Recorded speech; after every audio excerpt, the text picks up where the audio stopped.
Hello friends. You're with Master Ibicus again. I'd like to philosophize a bit.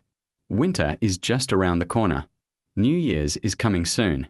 And I don't feel like doing anything. People are shopping. They're clearing out the shelves. But can they really buy everything? But what can't money buy? We buy groceries, things, houses, and apartments. We buy entertainment and emotions. We buy services and pleasures.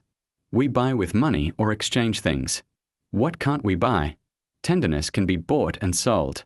The only problem is that sellers are few, and the quality of their services is low. Those who sell tenderness are few, but they exist. Love can also be bought and sold.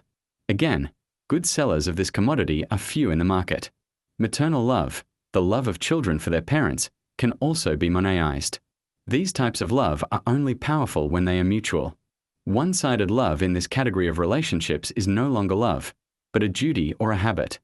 Friendship can be bought and sold. And that's not always a bad thing. Some aspects of our existence in society become very difficult if you don't have friends who care about you.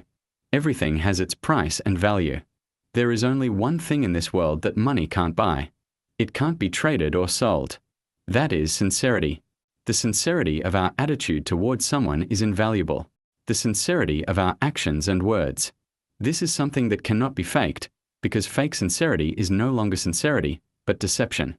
As soon as the sincerity of our relationship with someone disappears, negative actions, deeds, and thoughts toward that person immediately appear. Deception, self-interest, envy, and hatred arise out of nowhere. Sincerity is something that cannot be bought, sold, or bartered. It is the sincerity of our soul, something that comes from our very hearts. That is all. Goodbye, ladies and gentlemen. All the best to you.